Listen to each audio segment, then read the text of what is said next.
ফজলুর রহমানকে নির্বিঘ্নে বাঁচতে দাও। তোমাদের কাছ থেকে আমি অপমৃত্যুটা আমার কাম্য। বিশ্ব স্লোগান, ফজলুকে হত্যা করো, ফজলুর রহমানকে গ্রেপ্তার করো। এরা সবাই জামাতের লোক।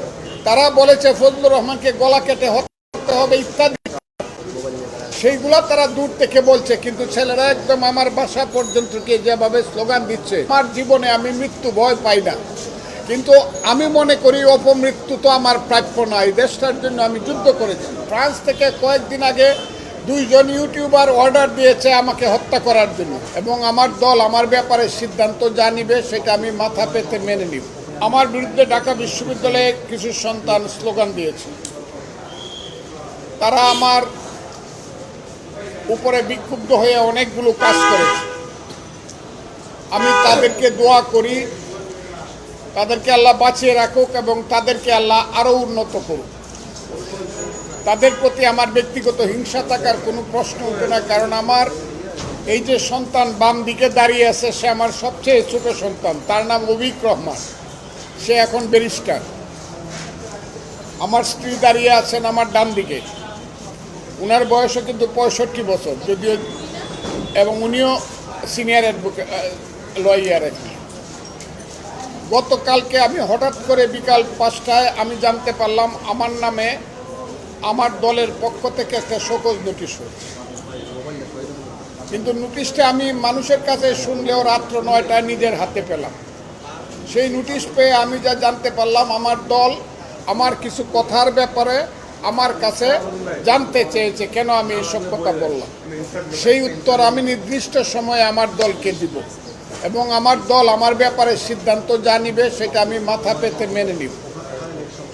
এইটা ভিন্ন ব্যাপার। কিন্তু আজকে সকালে ঘুম থেকে উঠার সঙ্গে সঙ্গেই আমার বাসার সামনে, যে বাসায় আমি থাকি সেটার নাম হলো কনকর্ড, দুদকের সামনের যে 20 তলা বিল্ডিং, এই কনকর্ডে আমি থাকি। আমি শুনলাম স্লোগান হচ্ছে কয়েকটা। আমি দেখলাম উপর থেকে 7 থেকে 8 জন ছেলে মেয়ে স্লোগান দিচ্ছে, খুব বিশ্রী স্লোগান, ফজলুকে হত্যা করো, ফজলুর রহমানকে গ্রেপ্তার করো। এই দেশে নিশ্চিন্তে নির্বিঘ্নে বাঁচার অধিকার আছে, এটা আমার কনস্টিটিউশন এবং ফান্ডামেন্টাল রাইট। এই রাইট, এই অধিকারের উপরে আজকে আমি দেখছি বাধা পড়ছে, আমাকে হত্যা করতে চায়। এবং বিদেশ থেকে কিছু ইউটিউবার, বিশেষ করে ফ্রান্স থেকে কয়েকদিন আগে 2 জন ইউটিউবার অর্ডার দিয়েছে আমাকে হত্যা করার জন্য।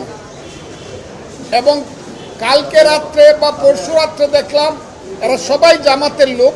তারা বলেছে ফজলুর রহমানকে গলা কেটে হত্যা করতে হবে ইত্যাদি।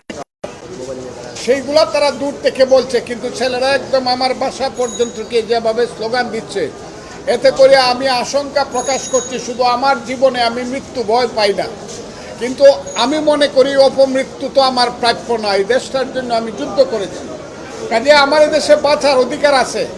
আপনাদের মাধ্যমে আমি সারা বাংলাদেশের 18 কোটি মানুষের কাছে জিজ্ঞাসা করতে চাই, হে বাংলাদেশের মানুষ, আমি তো আজ থেকে 54 বছর আগে আপনাদের জন্য যুদ্ধ করেছিলাম।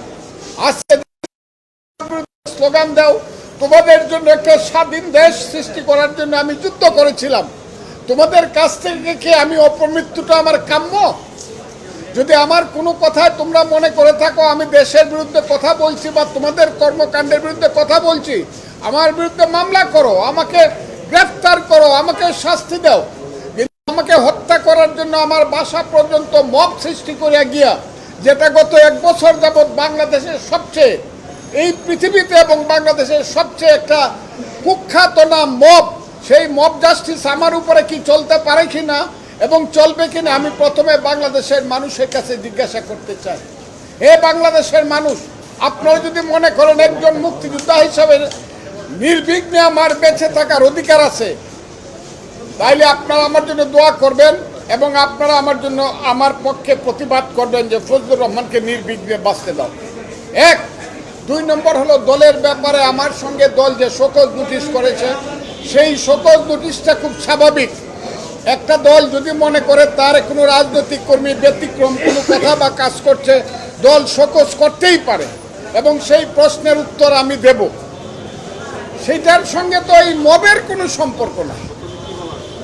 কাজে আমি আপনাদের সব কিছু মিলিয়ে আপনাদের মাধ্যমে আমি দেশের মানুষ আমি আইন শৃঙ্খলা রক্ষাকারী বাহিনী, নিরাপত্তা বাহিনী সবার কাছে আমি আহ্বান করতেছি, আপনারা আমার ফান্ডামেন্টাল রাইট, মৌলিক অধিকার এবং আমার সন্তানদের বেঁচে থাকার অধিকার, আমার স্ত্রীর বেঁচে থাকার অধিকার আপনারা দয়া করে নিশ্চিত করুন।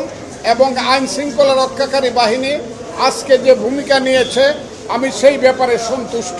আবারও বলছি, আমি সেই ব্যাপারে সন্তুষ্ট। আমার বাসা থেকে ফোন করার সঙ্গে সঙ্গে 10 মিনিটের মধ্যে তারা এসে অন্তত আমাকে রক্ষা করার চেষ্টা করেছে, এখনও করছে। আর এখন 5 ঘন্টা যাবত এখন এই মব আমার সামনে, সেইটা সংখ্যায় যতই হোক বিশ্রী স্লোগান দিয়ে মব বসে রয়েছে।